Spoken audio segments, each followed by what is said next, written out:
Since they began dating 2 years ago, millions of words have been written and spoken about Prince Harry and Meghan Markle. It was the public outing that every dedicated royal watcher has been waiting for. Their lives have been analysed, their relationship scrutinised, but while journalists and commentators continue to have their say, two people know the story better than anyone: Harry and Meghan themselves. Ladies and gentlemen, Meghan Markle. In this programme, their speeches, It just wasn't right, and something needed to be done. their interviews, So I'd love to have kids right now, but yeah, there's a process that one has to go through. and home movies. This is the aftermath of the audition.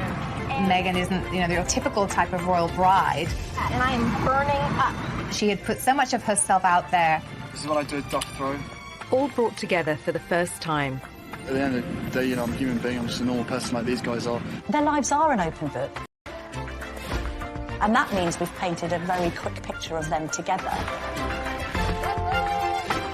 This is the story of Harry and Meghan, in their own words. Thank you so much.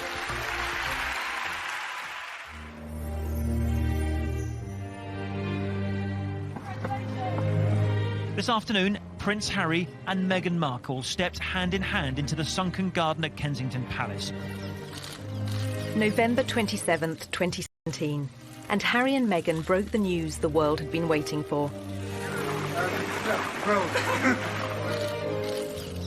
17 months after their first meeting, they were in love and about to be married. It was so sweet and natural and very romantic. He got on one knee. As a matter of fact, I could barely let you finish proposing. I was like, can I say yes now? She didn't even let me finish. She said, can I say yes, can I say yes now? And then there was hugs and I had the ring in my finger and I was like, can I give you the ring? And she goes, oh yes, the ring. Although this was the first time they'd spoken as a couple, both had long experience of talking about themselves. Raised worlds apart, they'd chronicled their experiences from childhood.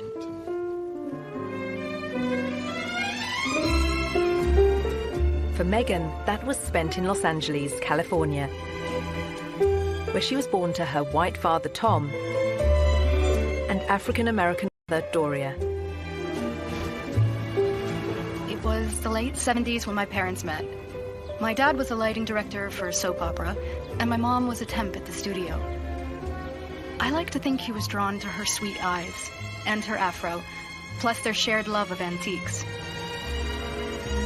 Whatever it was, they married and had me. They moved into a house. What it was not, however, was diverse. And there was my mom, caramel in complexion, with her light-skinned baby in tow, being asked where my mother was, since they assumed she was the nanny.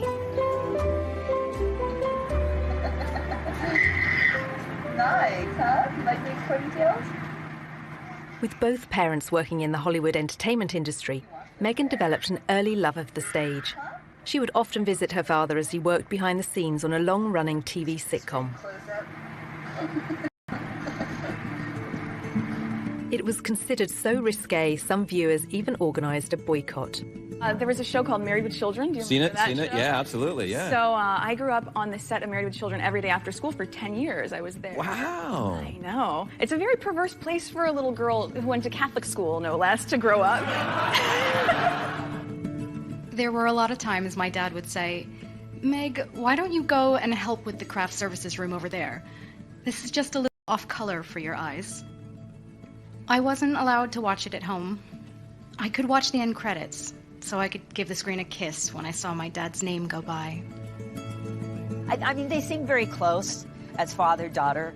And, I mean, she was a striking child. She was beautiful. And everyone would comment on how cute she was. But beyond that, and more important than that, was the fact she was just a very nice little girl and very respectful and just really a sweet kid to be around. Meghan's parents divorced when she was still at primary school. She and her mother Doria lived in a relatively comfortable neighbourhood. But LA at that time was riven by racial tensions, and in April 1992, they boiled over. The acquittal of 4 white policemen filmed beating a black motorist sparked nearly a week of ferocious rioting.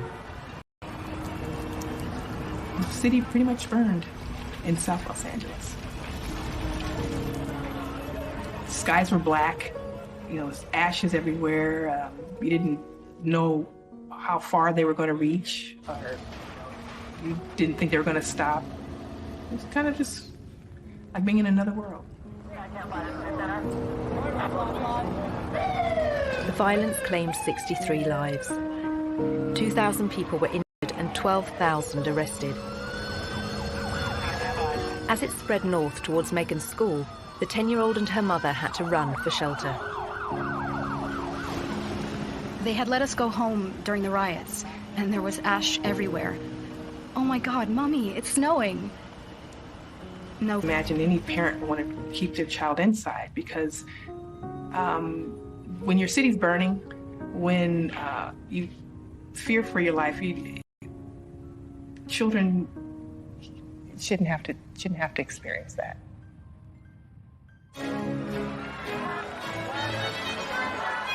As Meghan was being raised in LA, Harry was growing up in London and in public. As the youngest son of the world's most famous woman, he was in the media spotlight from day one. When it comes to dealing with the press, Prince Harry has a style all of his own. But despite the constant presence of the cameras, Princess Diana was determined to surround Harry and his older brother William with laughter and fun.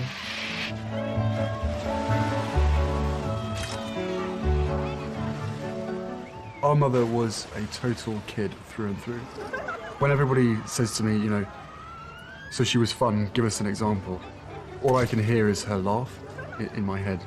And that sort of crazy laugh of where there was just pure happiness shown on her face. When you look at Prince Harry as a child, there was always a sense that he was a lot more mischievous than his older brother, perhaps because he knew that he didn't have as much responsibility on his shoulders. One of her mottos to me was, you can be as naughty as you want, just don't get caught.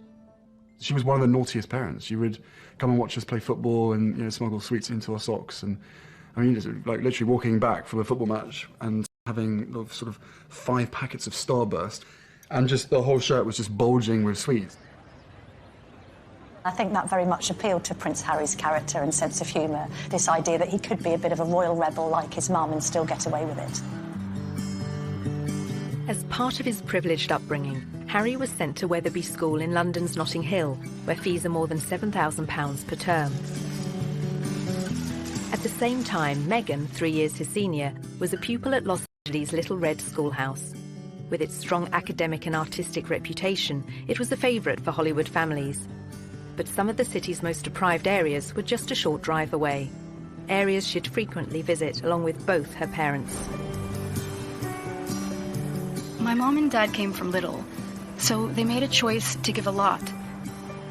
Buying turkeys for homeless shelters at Thanksgiving, delivering meals to patients in hospice care, donating any spare change in their pockets to those asking for it. This is what I grew up seeing, so that is what I grew up being. A young adult with a social consciousness to do what I could, and to, at the very least, speak up when I knew something was wrong. In character was only just forming, but it would soon propel her onto the national stage. In 1993, the young schoolgirl took on a powerful multinational corporation, taking her complaint all the way to the White House.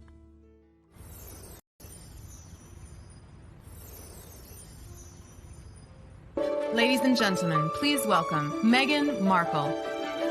As a successful actress, Meghan has used her profile to champion a range of different causes. Well, good evening. That doesn't feel like enough, But her campaigning efforts began long before she found fame. The fact that Meghan is interested in these causes, that's not new. It's not something that she's taken up after a life of celebrity, that she's suddenly found out that she needs to help people. It really started from the very beginning when she was just a little girl. There is a story about how she was very proactive in protesting about an advertisement that she felt was very denigrating to women.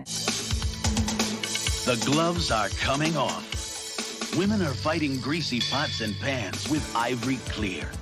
The tagline said, "Women all over America are fighting greasy pots and pans 2 boys from my class said, "Yeah, that's where women belong, in the kitchen." I remember feeling shocked and angry and also just feeling so hurt. It just wasn't right, and something needed to be done. My name is Meghan Markle. I'm 12 years old. Last week at my school, we decided to watch the news for social studies. While flipping through the channels, we saw a commercial for the new Ivory clear dishwashing liquid. In the commercial, they said women are battling grease, meaning only women do dishes. When I heard this, the boys... Meghan wrote to Procter & Gamble, the company behind the ad, to America's then First Lady Hillary Clinton, and to the US TV program Nick News, which sent a reporter to interview her. I don't think it's right for kids to grow up thinking these things, that just mom does everything. So I was wondering if you would be able to change your commercial to people all over America. Thank you, Meghan Markle. Incredibly, the 12-year-old's lobbying campaign worked. And it was roughly a month later when the soap manufacturer, Procter & Gamble, changed the commercial. Do you see something that you don't like or offended by on television make a difference for not just yourself, but lots of other people? Makes me feel... Meghan's time in the spotlight lasted for just a few days in 1993. But by then, Harry was used to relentless media attention. Soon it would become uncomfortable, both for him and his elder brother William. The reason? Their mother's very public and very bitter split from Prince Charles. It must be pretty tough when one day your father says it's all over, and you've got to split your time between here or with your mother. When he was the youngest, he must have seen the arguments and the rows together they'd had, and it had an effect on him. Charles and Diana officially divorced in 1996. In August 1997, she went on holiday with her new boyfriend, Dodi Fayed. Pursued by the paparazzi through the streets of Paris, their chauffeur-driven car crashed in a city centre tunnel. 3 people were killed, including Diana.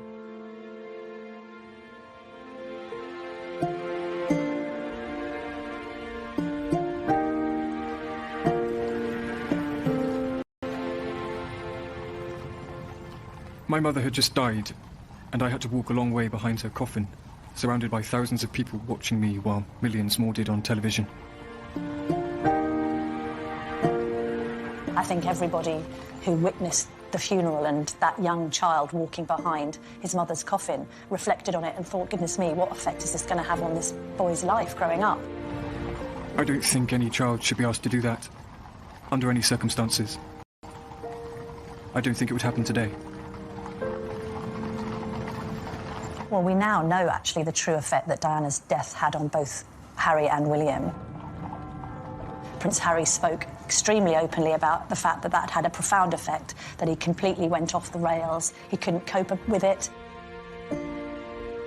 I can safely say that losing my mum at the age of 12 and therefore shutting down all of my emotions for the last 20 years has had a quite serious effect on not only my personal life but also my work as well.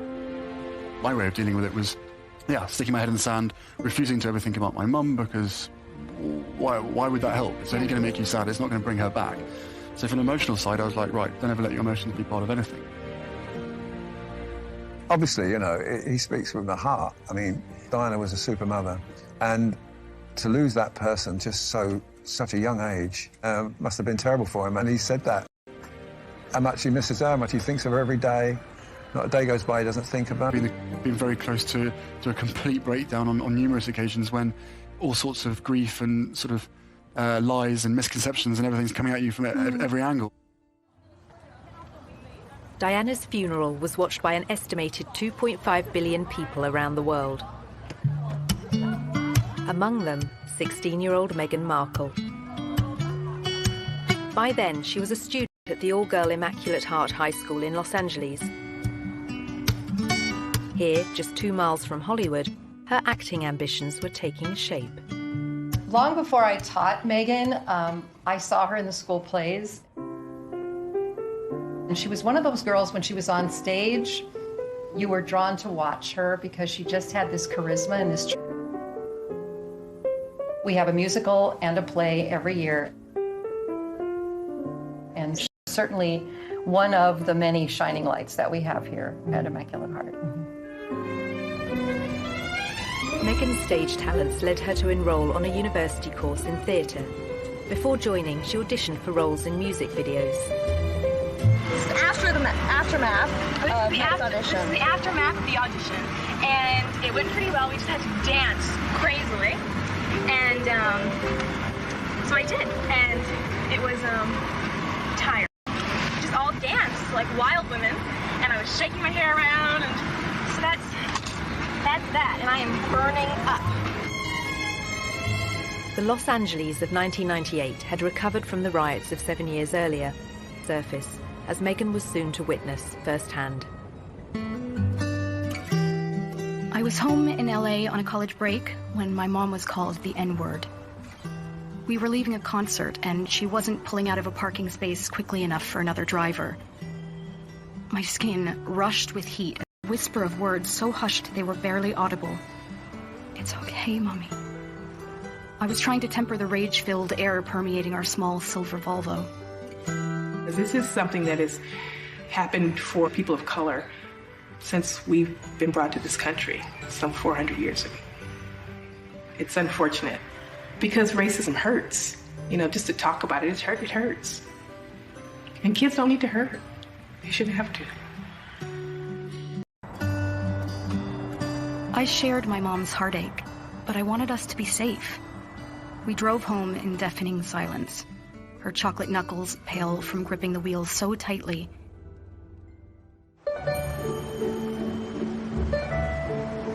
When Meghan returned to her university near Chicago, she showed huge promise on stage, starring in a number of student movies. But soon the undergraduate was keen to spread her wings and take on other subjects.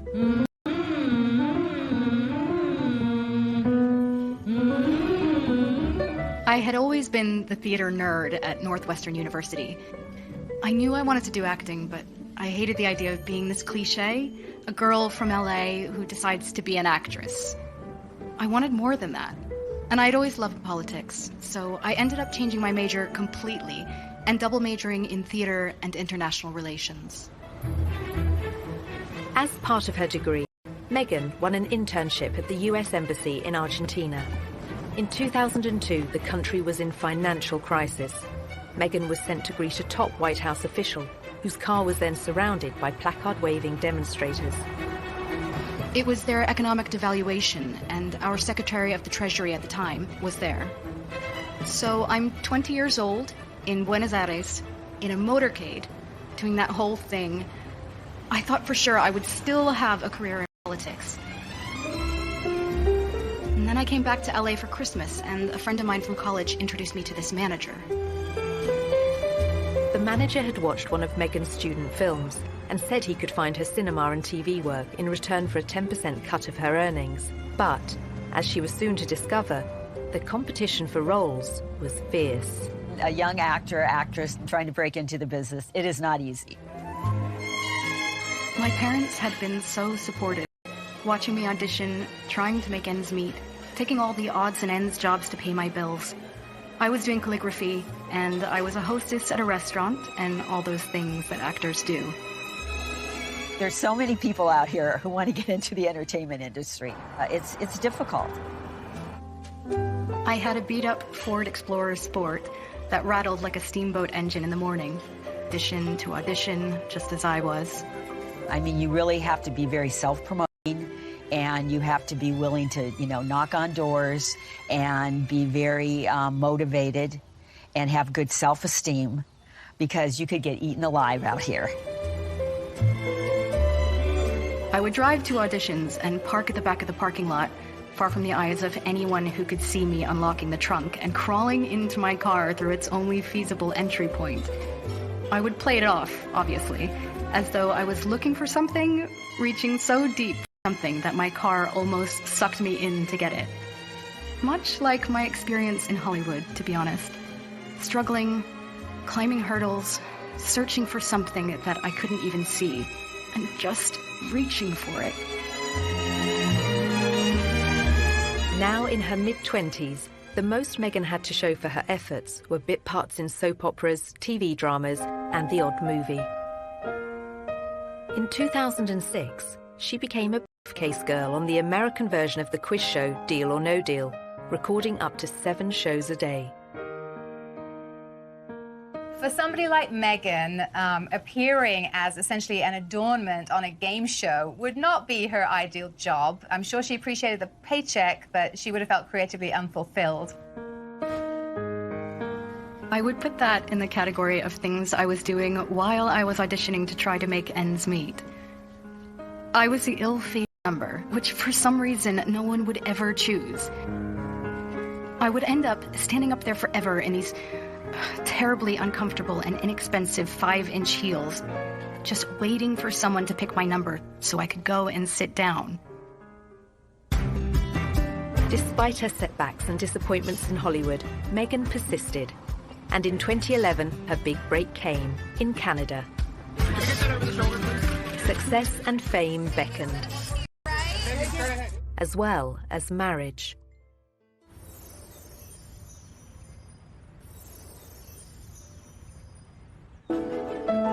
By her late 20s, Meghan Markle was still struggling to make it in Hollywood. Along with the hurdles facing all young actresses, she had a further challenge: her mixed-race heritage. It took quite a few years for Meghan really to be comfortable with her identity. Hollywood didn't help with that, and it must have been very hurtful and very frustrating for her at times. I'm biracial. Most people can't tell what I'm mixed with, and so much of my life has felt like being a fly on the wall. And so some of the slurs that I've heard, or the really offensive jokes, or the names, it's just hit me in a really strong way. Pegged in the industry meant I could audition for virtually any role. I wasn't black enough for the black roles, and I wasn't white enough for the white ones, leaving me somewhere in the middle as the ethnic chameleon who couldn't book a job. But the breakthrough was getting closer. At one audition, a casting director advised Meghan to adopt a more natural look. She stopped me in mid-scene and said so simply, "You need to know that you're enough." She saw all that self-doubt beaming through the self-tanner and excessive blush. You need to know that you're enough. Less makeup, more Meghan. And that moment for me was a wake-up call.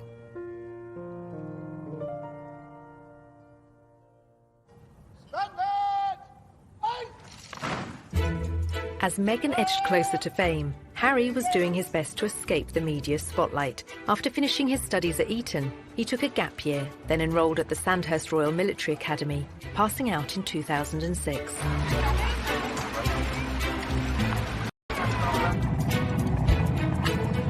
A year later, he served in Afghanistan. This is not a rehearsal. This is war.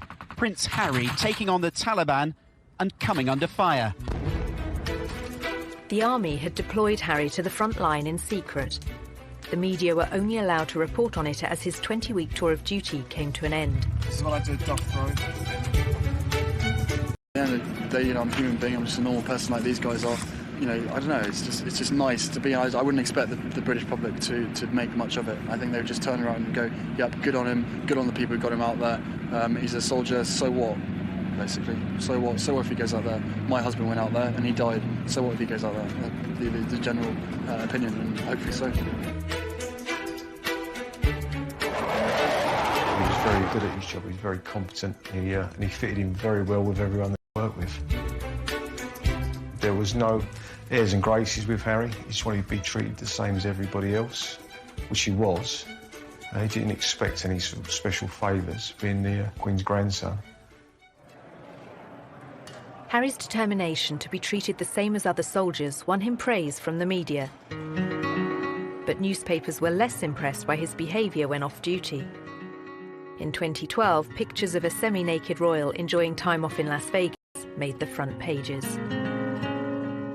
It was probably a classic example of me probably being too much army and not enough prince. I don't really want to get into details of what I think and what other people think. You know, at the end of the day, I probably let myself down, let my family down, I'd expect. Several months after the photos were published, Harry was on a second tour of duty in Afghanistan, this time as a captain and helicopter pilot. Approaching 30, he was making plans for a life post-army and fielding questions about his personal plans for the future. I don't think you can ever be urged to settle down. If you find the right person and everything feels right, then it takes time, especially for myself and my brother. You ain't ever going to find someone who's going to jump into the position that it would hold. Simple as that. By then, Meghan had found a long-term partner, American film and TV producer Trevor Engelson. They dated for 7 years, marrying in 2011. That same year, she auditioned for a new TV legal drama, Suits, set in New York, but about to be filmed in Toronto. It was the 5th pilot I would have filmed. I remember hoping this one would see the light of day. Never would I have imagined that this show would not just change my career, but also change my life. Meghan won the part of Rachel Zane, an ambitious young paralegal. After years of slog, it was her breakthrough role. The show proved to be a success. The USA cable network ordered a second series, and Meghan moved full-time to Canada to be near the studio. So Meghan chose not to live in, like, the poshest area of Toronto. She chose Seton Village, which is more laid back, tree-lined, and people keep to themselves, and that's exactly what Meghan did. So much so that her neighbours didn't even know who she was. But that was soon to change as her TV series became an international hit. As Meghan basked in her newfound fame, Harry was concentrating on building a new career. After the negative headlines surrounding his off-duty life, Harry became patron of the Invictus Games for injured servicemen and women, and he began supporting a range of causes that were close to his mother's heart. I'm particularly pleased to be with you today because my mother as patron very much admired Headway and the vital work that it does, and for me that's good enough. He was also increasingly active in aid programs abroad, especially in Africa, where his Sentebale charity is based. Sentebale means forget-me-not. It's in memory of Princess Diana. I think actually Harry's been concerned that some of her good work has been undone in recent years, and a sense that he needs to carry on her good work, otherwise it would have been meaningless. Harry had first visited Botswana in southern Africa shortly after Diana's death. This is where I feel more like myself than anywhere else in the world. I have this intense sense of normality here. To not get recognised, to lose myself in the bush with what I would call the most down-to-earth people on the planet. People dedicated to conservation with no ulterior motives, no agendas, who would sacrifice everything for the betterment of nature. I talk to them about their jobs, about what they do, and I learn so much. By 2013, Meghan's TV series Suits had become a huge hit for the USA network. It was their most popular show for young adults, the audience advertisers valued the most. She was a star, and with stardom came power. Before filming Series 4, she complained to the program makers. This season, every script seemed to begin with Rachel enters wearing a towel. And I said, nope, not doing it anymore. Not doing it. I called the creator and I was like, it's just gratuitous. We get it. You've already seen it once, so I think at a certain point you feel empowered enough to just say no. Meghan was also starting to use her power in other ways. The charity World Vision made her a global ambassador, promoting sanitation projects in remote villages. Well, Meghan's visits to countries like Rwanda have focused on girls and women. All of these speak to her concern for female empowerment and really wanting to make a difference that way. You'll feel really good at the end of the day knowing that you've been a part of that. I gotta get these kids home. I'm gonna go take a picture with them.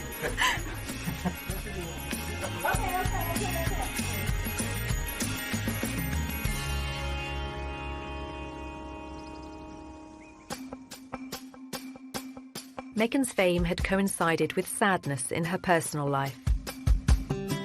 In 2013, she and Trevor Engelson divorced after 9 years together and 2 years of marriage. Although neither has ever spoken publicly about the split, commentators attributed it to the distance between them. While Meghan concentrated on her TV work in Toronto, he remained in LA. At 31, Harry was also unattached, despite a series of girlfriends and a reputation as one of the world's most eligible bachelors. I said to Prince Harry, when are you going to get married? And he said, when are you going to get married? He always had a string of pretty serious relationships with pretty serious women. I don't think that worked simply because, although she loved him, she didn't love the status of monarchy and the baggage that he came with him. And then Cressida Bonus, again, another very bright spark, lovely girl. Again, loving Harry and being with Harry, but not the circus that comes around him. In 2015, a year after that latest split, Harry went on a tour of New Zealand and revealed his strong desire to start a family. Of course, I'd love to have kids right now, but yeah, there's a process that one has to go through. And, you know, tours like this is great fun. Hopefully I'm doing all right by myself. It would be great to have someone else next to me to share the pressure. But, you know, time will come. Whatever happens, happens, I guess. The relationship he craved was just a year away. When he first met Meghan in London in July 2016, they discovered much in common. Both their parents had divorced when they were young. They were famous, wealthy, and had a shared interest in the developing world. It was one of the first things we started talking about when we met, was just the different things that we wanted to do in the world and how passionate we were about seeing change. I think that was, that's what got date 2. Soon after that second date, their first holiday, Harry invited Meghan to the country he'd first visited in the aftermath of his mother's death 19 years earlier. I think about 3, maybe 4 weeks later, that I managed to persuade her to come and join me in Botswana, and we camped out with each other under the stars. She came and joined me for 5 days out there, which was absolutely fantastic. So then we were really by ourselves, which was crucial to me to make sure that we had a chance to get to know each other. Yeah. The couple kept their relationship secret throughout the summer of 2016. But then, at the end of October, the first headline appeared.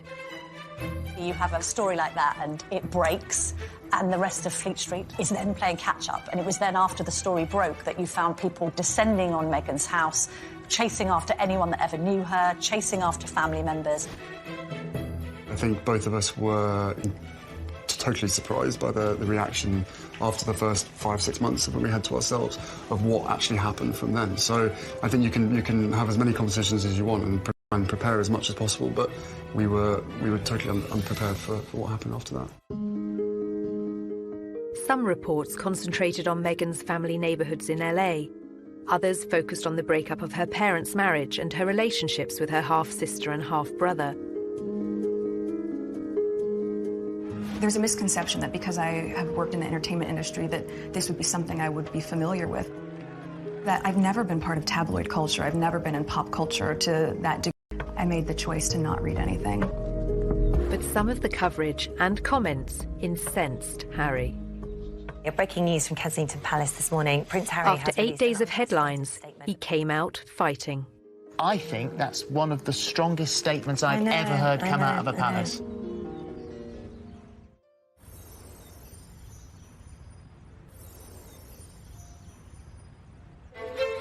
November 2016. Just 8 days after the story of Harry and Meghan's relationship broke, Kensington Palace went to war with the press. Prince Harry is worried about Miss Markle's safety and is deeply disappointed. The hallmarks of Harry's words and character all over it. It is not right that a few months into a relationship with him that Miss Markle should be subjected to such a storm. I think he was saying, look, this girl's important to me and I want to make sure that you're all careful in what you're doing. He knows commentators will say this is the price she has to pay and that this is all part of the game. He strongly disagrees. This is not a game, it is her life and his. I think that's one of the strongest statements I've ever heard come out of a palace. I think so too. It's incredibly really personal statement. He is obviously very, very angry. Well, good for him. I think the statement went down very well with the public in saying, yeah, fair on Prince Harry, this girl needs to be protected. I think others were a bit more critical, saying, well, all right, but you can't have it both ways. You get a lot of great publicity for your borough. If we want to find out about your private life, we're entitled to. Poring over Meghan's private life continued. Journalists scoured her social media accounts looking for more clues about her relationship with Harry. They found she'd posted photos of herself with a bracelet similar to one worn by him. To all my TIG friends, after 3 beautiful years on this adventure with you, it's time to say goodbye. In April 2017, Meghan began withdrawing from social media to successful lifestyle website The TIG, posting a farewell message to all her readers. Keep laughing and taking risks, and keep being the change you wish to see in the world. Thank you for everything. Meghan Markle. In the early autumn of 2017, the couple was seen in public for the first time. Harry attended the 3rd Invictus Games in Toronto, and Meghan turned up in the crowd. It was the public outing that every dedicated royal watcher has been waiting for. Just 24 hours later, the couple abandoned any effort to keep their feelings for each other private. The setting for this first public date was extraordinary, with no attempts to hide away as they watched the wheelchair tennis at the Invictus Games. It was open to the public. Anybody could go and watch the wheelchair tennis match, although it has to be said, I don't know how many people were actually watching the wheelchair tennis match because a lot of people were watching Harry and Meghan. Just 6 weeks after their very public appearance, the couple had a very private moment. Meghan was staying with Harry at Nottingham Cottage, his 2-bedroomed home set within the Kensington Palace estate. He proposed, and she accepted. The ring is obviously yellow gold, because that's her favourite. And the main stone itself is sourced from Botswana. And the little diamonds either side are from my mother's jewellery collection to make sure that she's with us on this crazy journey together. And it's beautiful. And he designed it. It's incredible. Yeah. Make sure it stays on that finger. Of course. What do you think your mother would have thought of Meghan or said about Meghan? Oh, they'd be thick as thieves. Without question. I think she would be over the moon, jumping up and down, so excited for me. But then, as I said, would have probably been best friends with Meghan. So no, it is days like today when I really miss having her around and miss being able to share the happy news. But with the ring and with everything else that's going on, I'm sure she's with us. I'm sure she's with us. Jumping up and down somewhere else.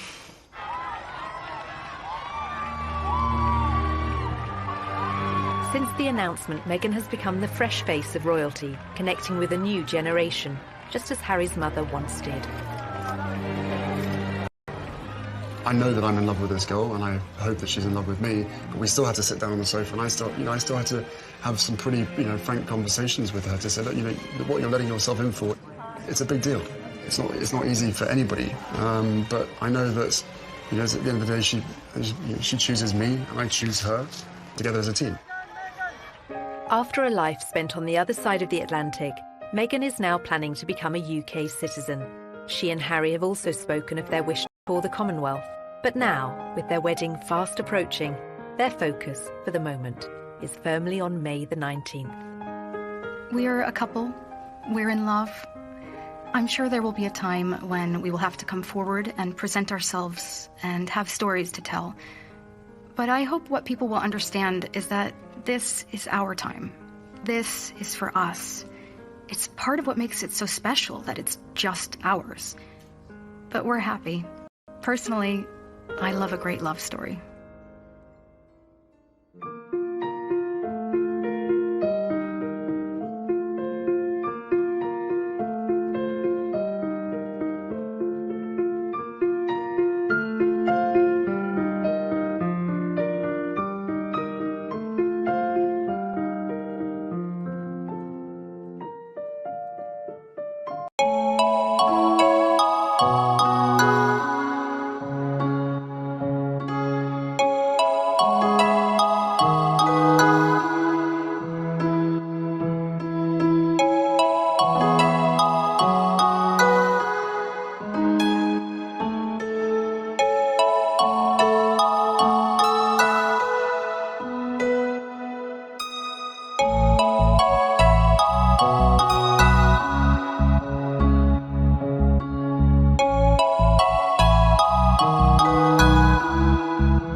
20 years old in Buenos Aires in a motorcade doing that whole thing, I thought for sure I would still have a career in politics. And then I came back to LA for Christmas, and a friend of mine from college introduced me to this manager. The manager had watched one of Meghan's student films and said he could find her cinema and TV work in return for a 10% cut of her earnings. But, as she was soon to discover, the competition for roles was fierce. A young actor, actress trying to break into the business, it is not easy. My parents had been so supportive, watching me audition, trying to make ends meet, taking all the odds and ends jobs to pay my bills. I was doing calligraphy, and I was a hostess at a restaurant, and all those things that actors do. There's so many people out here who want to get into the entertainment industry. It's difficult. I had a beat-up Ford Explorer Sport that rattled like a steamboat engine in the morning. Audition to audition.